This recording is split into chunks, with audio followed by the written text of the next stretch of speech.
Hi everyone, welcome back to the channel. It's great to be here as always. You're watching the VSO Gun Channel, and I want to thank everybody who tuned in to our live stream this morning covering the Mexico and Smith & Wesson case.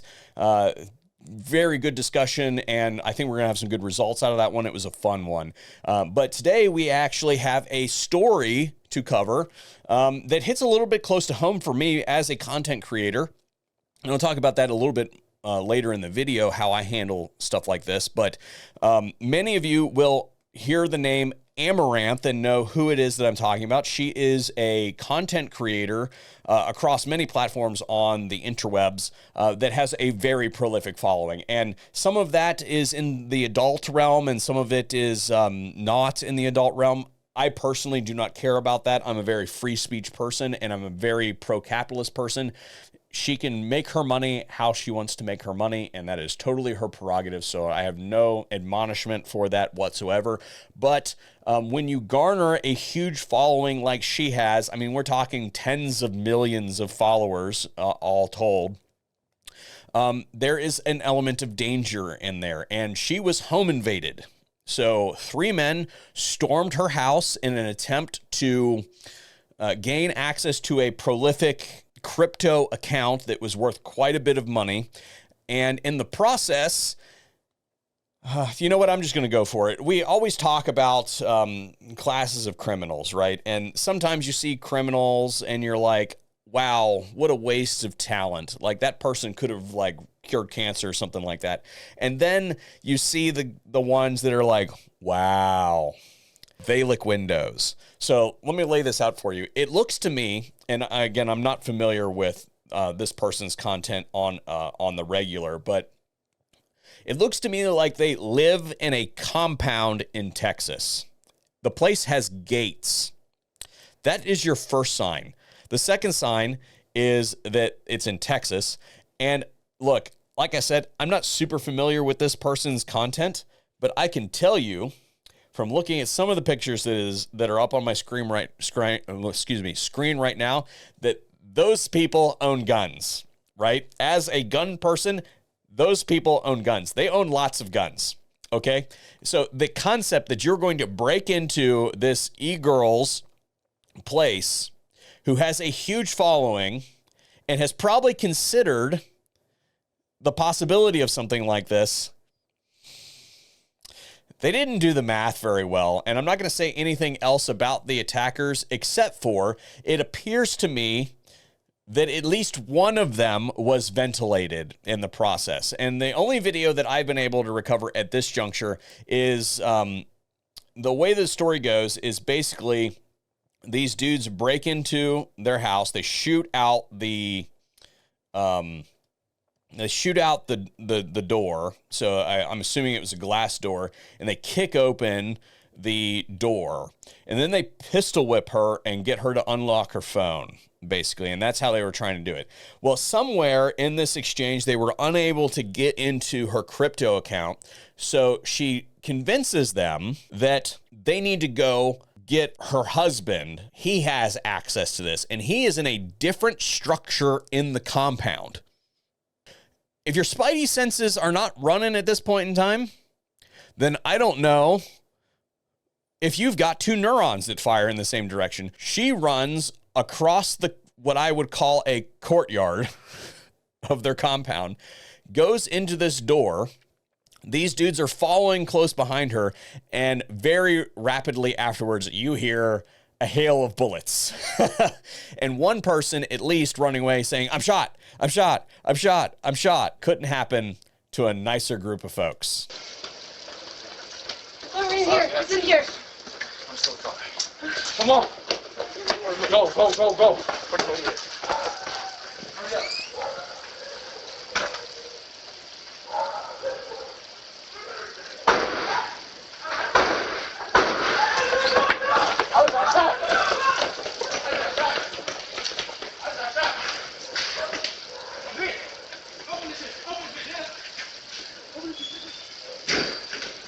Today's video is brought to you by Medical Gear Outfitters. And if you end up shot, maybe you might need a tourniquet or something like that, but they also have a whole bunch of prepackaged medical kits for various applications. I don't think that home invasion is one of them, but you might go check. I know that they do have one for like disaster relief. So like if you're worried about rising floodwaters and stuff like that, then they make one for that. It's in a Pelican case. It's pretty slick. I want one. But anyway, go check my people out at Medical Gear Outfitters. I've known them for a decade, and they're great people, and they do a great service in providing these kind of products, and they give you a discount. All that information listed over the affiliates page. Now, I do have some substantive questions on how this whole thing went down. They're being a little bit tight-lipped about it right now, which is understandable. I mean, a shooting did occur, although it did happen in Texas, so that's probably a feather in their cap.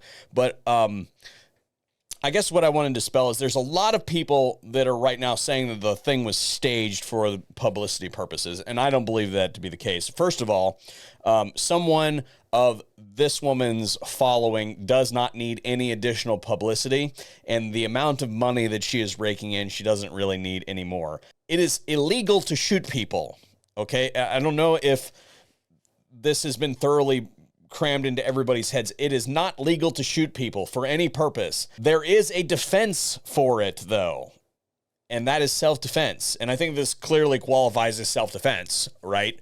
You can clearly see the weapons. They've already smacked her in the head. She's bleeding real bad, right? Clearly self-defense. And I think that there will be no problems proving that ultimately. But the allegation that this was for publicity purposes is, I find, disgusting. Okay, so please, if you're one of those people, stop doing that, right? There's also the people saying heinous things like, you know, if you didn't do this sort of stuff on the internet, it wouldn't be your problem.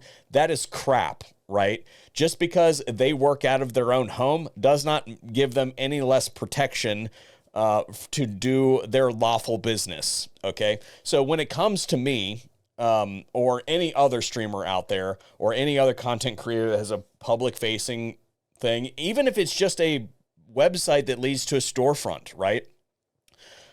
There's always something in the back of your head that is like, am I ever going to be targeted? So for me personally, as a federal firearms licensee, I carry a handgun around with me everywhere that I go, right?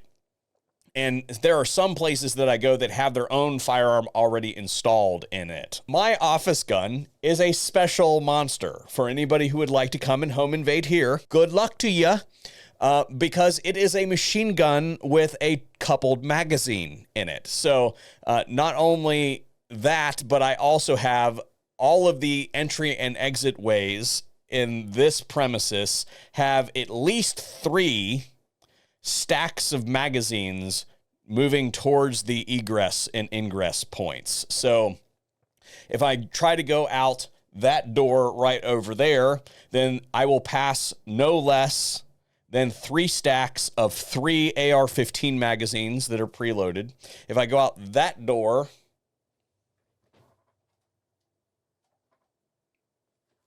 over there, I will pass no less than 3 stacks of 3 magazines. And if I decide to go down, then there will be many more. In fact, there are 2 backpacks full of loaded AR-15 magazines, depending on which way I decide to leave out of there.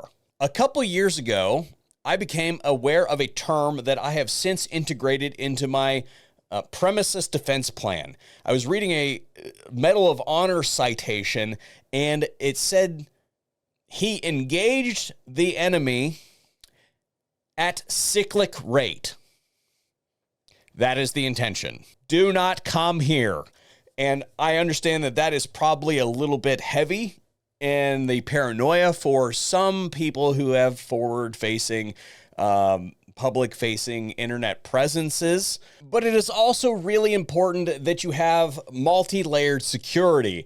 And I assure you that if you come here, it will be captured in 4K from multiple angles. If you are a content creator and would like to talk about how to make that happen, please send me an email. I would love to talk to you at any point in time. And of course, I am not an attorney. I cannot give you legal advice, but I can tell you, how you might go about obtaining certain types of things to provide for your own self-defense, because obviously this is something that should be on your mind if you are a content creator. And that's the whole premise of really me making today's video, is that yes, SWAT did show up and handle this, and the details of how that actually happened, whether it was through the cam, the security system, or whether they called, or how that actually went down, is still nebulous. But by the time SWAT showed up, the incident was over. And I think that's what I really want to bring to your guys' attention, if you're maybe new here or maybe haven't thoroughly thought about this, is we have a saying, and that is that when seconds count, the police are only minutes away. You have to provide for your own security in many instances in life. And this whole thing, this reliance on government, is not going to get it done. You can see it on the news every single day. And I am very happy that Amouranth and her husband did take their security seriously and provided for their own self-defense. And then they allowed the cops to come in and clean up the mess after the fact.